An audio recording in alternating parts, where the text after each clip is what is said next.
पश्चिम बंगाल की सियासत में इन दिनों जबरदस्त घमासान छिड़ा है। इसकी वजह बीजेपी और टीएमसी में तकरार है।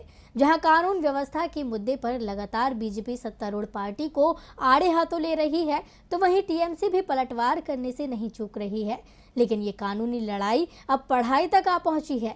यूपीएससी की परीक्षा में भी बंगाल हंगामे पर सवाल पूछे जाने लगे हैं, जिसे लेकर ममता बनर्जी ने सीधा मोदी सरकार को अपने निशाने पर लिया है।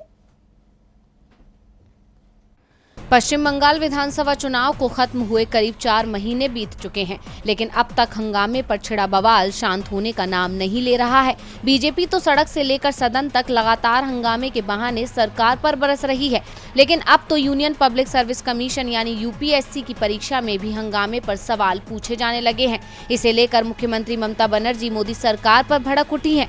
उन्होंने पूछे गए सवाल पर बीजेपी सरकार पर गंभीर आरोप लगाए हैं।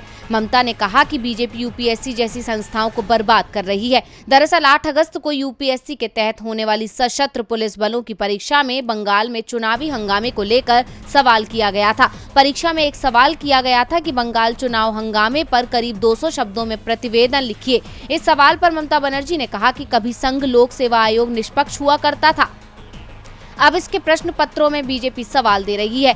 इतना ही नहीं, सीएम ममता ने कहा कि बीजेपी यूपीएससी जैसी संस्थाओं को बर्बाद कर रही है। अब टीएमसी की तरफ से मोदी सरकार पर बरसना तो लाजमी है, क्योंकि बीजेपी लगातार सूबे में चुनावी हंगामे के जिक्र तक पर बवाल खड़ा करती है। यहाँ तक कि बंगाल से लेकर दिल्ली तक उसने इस मुद्दे को हवा दी है। बीजेपी नेताओं का एक दल तो राष्ट्रपति से मुलाकात की मांग भी कर चुका है। विपक्षी पार्टी के नेता कई बार कह चुके हैं कि सूबे में राष्ट्रपति शासन लागू होना चाहिए, और इसी जुबानी जंग के बीच बीजेपी परीक्षा को भी बीच में ले आई है, जिस पर सवाल उठता है कि क्या राजनीतिक फायदे के लिए बीजेपी किसी भी हद तक जा सकती है। वी लाइव की रिपोर्ट।